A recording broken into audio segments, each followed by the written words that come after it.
हमारे मीडिया के सभी साथीगण, आप भी बहुत देर से गर्मी में यहाँ पर बैठे हैं, आपका भी स्वागत। साथियों, सेवा दल के हमारे साथी की आवाज, आरतियों की आवाज क्या प्रधानमंत्री तक पहुँचा सकते हैं?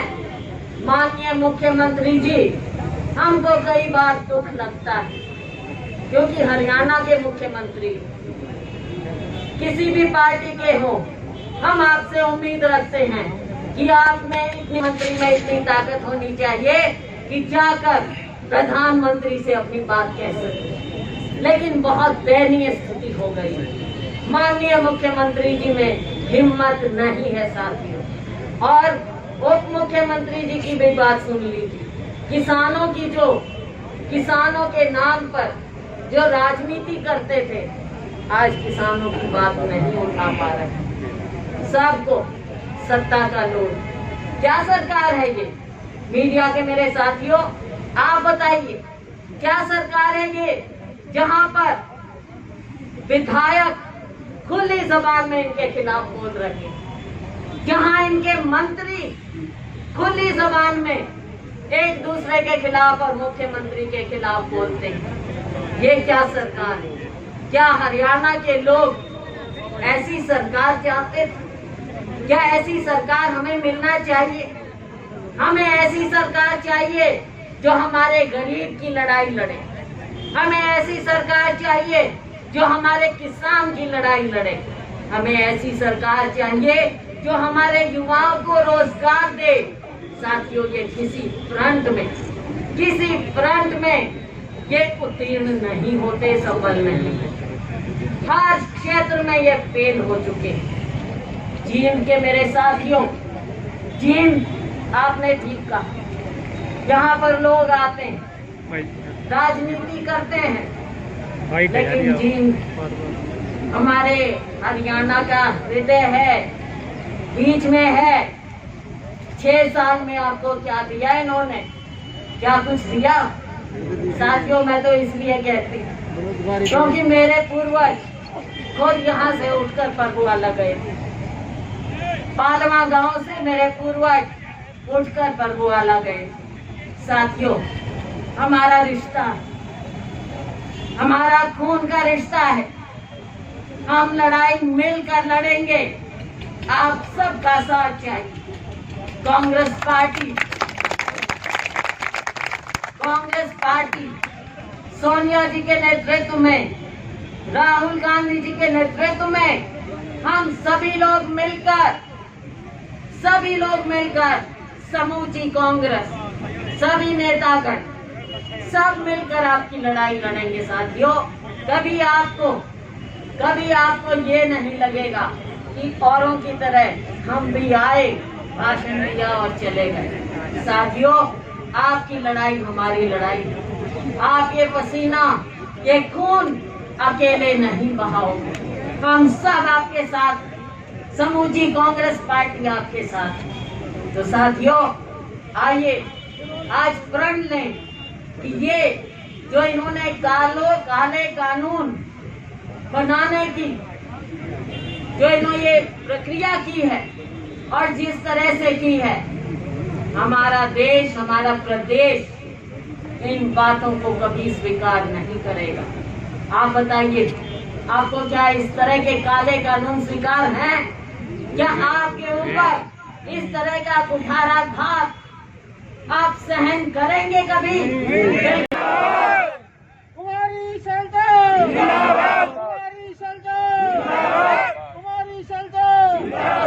इस अन्याय के खिलाफ लड़ाई लड़नी, चाहे कहीं पर लड़नी, चाहे सड़क पर, चाहे इस तरह से गर्मी में, चाहे पाले में, चाहे कोई टाइम आए, हम आपकी लड़ाई लड़ेंगे।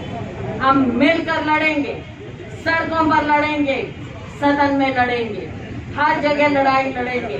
और जो सच्चे मन से लोगों की लड़ाई लड़ता है, निस्वार्थ लोगों की लड़ाई लड़ता है, उसे सफलता हमेशा मिलती है। तो मेरे कांग्रेस के साथियों, हमने लोगों की लड़ाई लड़नी है। निस्वार्थ लड़नी है, क्योंकि इन लोगों ने हमें कांग्रेस पार्टी को बहुत कुछ दिया और हमारा अब समय है कि हम इनकी लड़ाई लड़ें।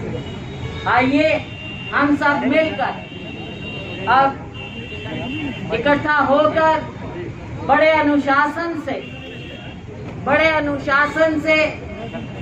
तो पूरा पढ़ लेते, और अगर नहीं समझ आ रही थी तो हमसे पूछ लेते, हम समझा देते आपको। आप पूरा घोषणा पत्र तो पढ़ते नहीं हैं, कहते हैं कि हमने आपकी बात लागू की है।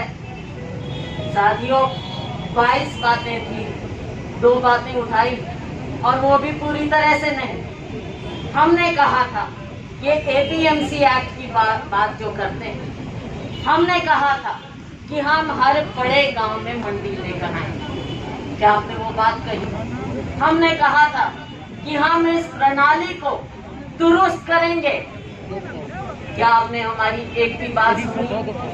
जो एमएसपी तय करता है कमीशन, आज के दिन मेरे मीडिया के साथी, वो कानूनी रूप से लागू नहीं हो सकता, सरकार पर वो बाइंडिंग नहीं है। हमने कहा था अपने घोषणा पत्र में कि हम कमीशन बनाएंगे, साइड में हटियो, हम कमीशन शाम तय करेंगे, सभी लोग मिलकर तय करेंगे कि न्यूनतम समर्थन मूल्य क्या होना चाहिए, और वो सब सरकार को लागू करना पड़ेगा।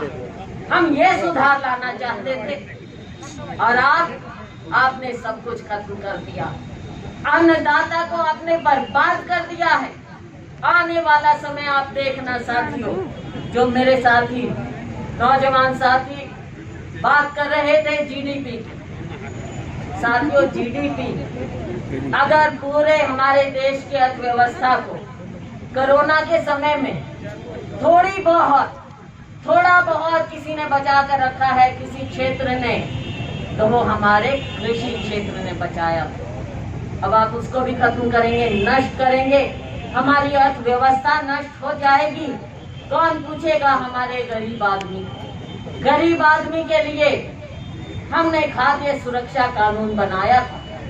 हमने कहा था कि हमारी जनसंख्या के 70% लोगों को इस कानून के तहत लाओ, ताकि हमारी जो फूड एजेंसी है सरकारी, वो इतना अनाज किसान से खरीदेंगी, लाजमी खरीदेंगी और न्यूनतम समर्थन मूल्य पर खरीदेंगी, तो किसान कम से कम सुरक्षित हो जाएगा।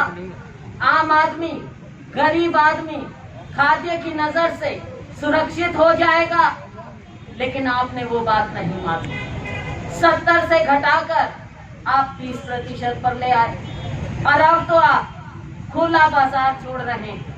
बड़े लोग आए और आपका शोषण करें, बड़ी कंपनियां आए और आपका शोषण करें। मेरे मीडिया के साथियों, ये अपने कंपनियों का ग्रुप बना लें, कार्टेल बना लेंगे, कौन देगा कीमत किसान को? क्या आम किसान में हिम्मत है कि वो अपनी लड़ाई लड़े? और बड़ी कंपनियां अगर किसानों पर केस कर देंगी, जैसे इनके गुजरात में पेप्सी, कानूनी लड़ाई किसान कैसे लड़ेगा? बड़ी कंपनियों के सामने क्या कोई गरीब किसान खड़ा हो सकता है? मुझे आज बता दो, आप कहाँ आप लड़ाई लड़ोगे? कौन सुनेगा गरीब को? मैं बात कर रही थी, मैंने पूछा कि जब से ये सरकार आई, मुझे बताइए आपके गांव में कितना फंड आया? हमारे सरपंच साहब ने बताया कि जी कोई फंड नहीं आया। मैंने कहा क्या गरीबों के जो मकान बनते थे, नाम तो बदल दिया, क्योंकि हमारे गांधी नेहरू परिवार से इनको खास नफरत है, तो इंदिरा आवास योजना का नाम तो बदल दिया प्रधानमंत्री। मुझे खुशी हो, अगर मैं गलत हो जाऊं मुझे खुशी हो, मैं नतमस्तक हो जाऊं। किसी गरीब को कुछ नहीं। मनरेगा के बारे में कहते थे कि मनरेगा तो खत्म करना चाहिए, और अब मनरेगा के सहारे मनरेगा के सहारे हमारा गरीब इंसान जी रहा है इस देश में। मैं जानती हूँ हमारे हरियाणा में मनरेगा भी ठीक से नहीं चल रहा, मुझे मालूम। लेकिन साथियों, आप क्या उम्मीद करते हैं? हमारे ऊपर लांछन लगाते, आपके ऊपर लांछन लगाते कि किसानों को तो कांग्रेस गुमराह कर रही, विपक्ष गुमराह कर रहा है। साथियों, हमारा किसान, हमारा मजदूर अपने हक की लड़ाई लड़ता रहा। हमारी सरकार होती थी, हम आपकी बात सुनते थे, क्योंकि हमारा विश्वास है हमारी पार्टी का, हमारे नेताओं का, सोनिया जी का, राहुल जी का, कि लोगों की बात सुननी चाहिए। हमारी सरकार भी, हमने हमेशा किसानों को, मजदूरों को, उनके अधिकारों को ऊपर रखा, गरीबों के अधिकारों को ऊपर रखा। लेकिन आज के दिन केवल कुछ धनाढ्य घरानों के अधिकारों को ऊपर रखा जा रहा है, सारा देश बेचा जा रहा है। क्या मतलब है निजीकरण का? हर तरह से निजीकरण। किस किस चीज का निजीकरण करोगे? आप कुछ छोड़ोगे इस देश में? क्या मतलब है निजीकरण का? निजीकरण का मतलब है कि आप लोगों की उपेक्षा होगी। निजीकरण का मतलब है कि उसमें कोई आरक्षण नहीं होगा।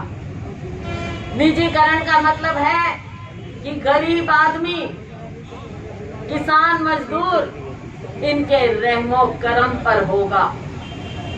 साथियों, ये काले कानून हमारे देश के इतिहास में एक काला अध्याय लिख रहे हैं, लेकिन हम ये नहीं होने देंगे।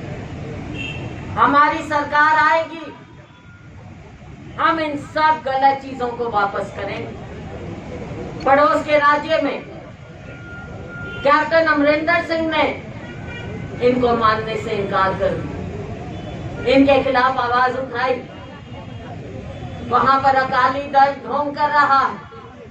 क्या कर रहे थे आप इतने दिन बैठे? जो आखिर के दिन जब आपने देखा कि पंजाब में सारा स्वर उनके खिलाफ हो गया है, तो आखिरी दिन आप एक इस्तीफा देकर फिर भी एनडीए में बैठे हैं, उनकी गोद में भारतीय जनता पार्टी के। और हरियाणा वालों का तो देख लीजिए कमाल, सत्ता का इतना लोभ, ना किसान की बात कोई कर रहा है, ना भारतीय जनता पार्टी, ना जजपा, ना गरीब की। और कहते हैं कि हम इंतजार करेंगे, अभी देखेंगे। भाई बाकी क्या रह गया है? देखने में क्या बाकी रह गया? साथियों, इन कानूनों के तहत जहां एक और निजीकरण तो होना है, हमारे लोगों का, किसानों का, मजदूरों का, आड़तियों का शोषण भी होगा। क्या होती है कॉन्ट्रैक्ट फार्मिंग? कॉन्ट्रैक्ट फार्मिंग जिस तरह से हो सकती थी, पहले भी तो रास्ते थे, हो सकता था। लेकिन अब आप कहते हैं कि आपका कोई अधिकार नहीं रह जाएगा। आप चक्कर काटते रहना अफसरों के, ना आप कोर्ट में जा सकते, ना अपनी लड़ाई लड़ सकते। साथियों, तो ऐसे कानून का क्या फायदा जिसको कोई कोर्ट में भी नहीं, कचहरी में नहीं जाकर चैलेंज कर सकता? ये आपके दमन का एक और तरीका है। पहले गांधी जी ने आवाज उठाई थी जब नील के किसान आजादी से पहले उनका दमन होता था, बड़ी बड़ी, तब गांधी जी ने आवाज उठाई थी। और साथियों, आज के दिन फिर इस आजाद देश में हमको फिर किसानों की आवाज उठानी पड़ रही है। साथियों, ऐसे काले कानून केवल भारतीय जनता पार्टी सोच सकती है। एमएसपी की बात करते हैं, माननीय प्रधानमंत्री जी ने ट्वीट कर दिया और सदन में मंत्री जी ने बोल दिया कि एमएसपी रहेगी, आपके कहने से नहीं रहेगी। कानून कहाँ है? क्या आप इन बिलों में क्लॉज लेकर आए कि निजी कंपनियां एमएसपी से नीचे खरीद नहीं करेंगी? कोई कानून नहीं लेकर आएंगे। आपकी जबान पर ना विश्वास पहले था और ना आज है, क्योंकि आप कंफ्यूज हैं और आप लोगों को हमेशा बरगलाते हैं। हर बार आपने झूठ का सहारा लिया, हर बार आपने हमारे लोगों को बरगलाया है। 15 लाख 20 लाख सबको दे देंगे, जेबों में दे देंगे। साथियों, इनकी बात का विश्वास नहीं कर सकते। अब ये समय जो हमने इन सभी जो इन्होंने इस तरह के गलत कानून लाने की हिमाकत की है, इनके खिलाफ आवाज हम उठाते रहेंगे। इनके खिलाफ अगर कोई आवाज उठाता है तो वो राहुल गांधी उठाते, और कोई नहीं। केवल राहुल गांधी में इतनी हिम्मत है कि वो लोगों की, गरीबों की आवाज को उठाते हैं। साथियों, फिर खड़े रहे। जो हमारा प्रदर्शन है, हम प्रदेश भर में ये प्रदर्शन कर रहे हैं, हर जिला मुख्यालय पर। और आप लोगों ने मुझे कहा, काफी समय से यहाँ के मेरे साथी मुझे कहते थे कि जींद में आओ, प्रोग्राम करो। तो साथियों, आज के दिन आपके बीच आए हैं और आप लोगों का उत्साह इतना ज्यादा है कांग्रेस पार्टी के प्रति और इस सरकार की गलत नीतियों के खिलाफ। साथियों, इस सरकार ने कोरोना की आड़ में 3 अध्यादेश जारी कर दिए। ऐसे समय में जब लोग कुछ बोल नहीं सकते, उस पार्टी ने आवाज उठाई, हमारे नेतृत्व ने आवाज उठाई। और अब जैसे समय बीतता गया, ये बड़े सरमाएदारों की पार्टी है।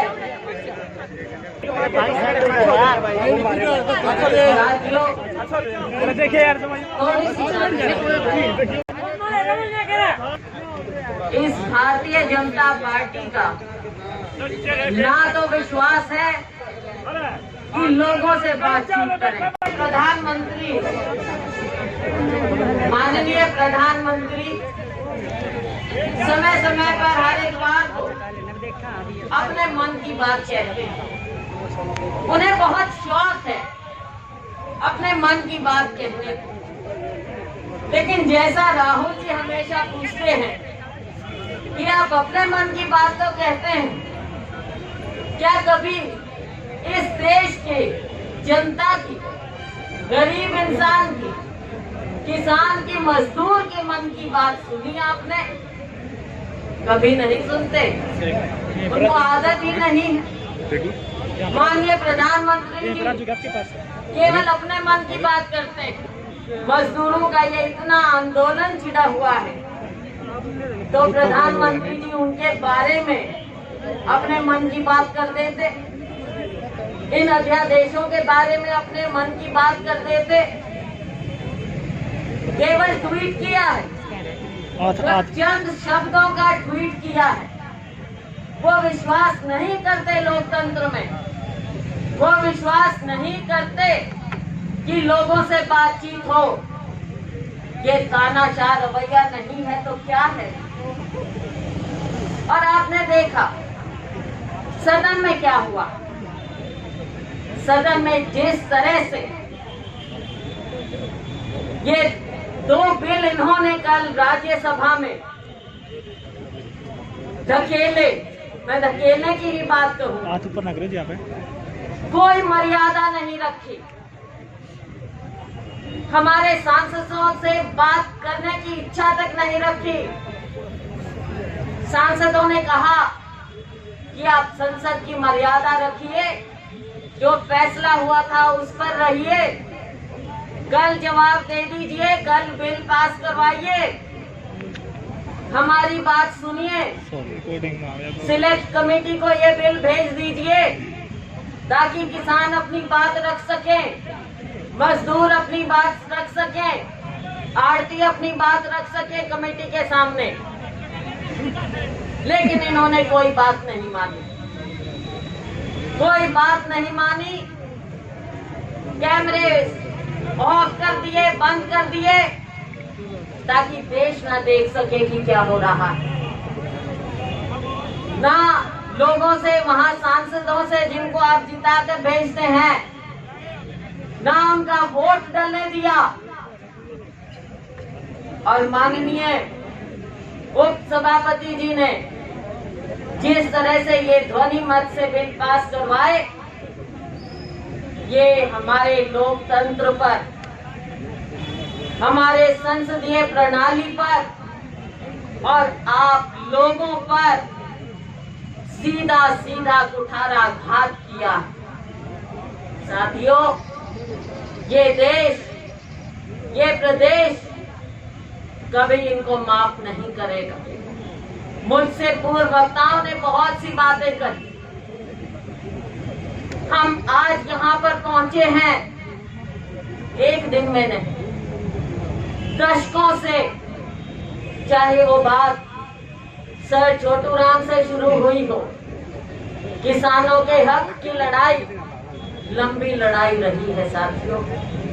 डॉक्टर अंबेडकर ने हमें संविधान दिया, गरीब आदमी को, किसान को, मजदूर को बराबरी का हक दिया।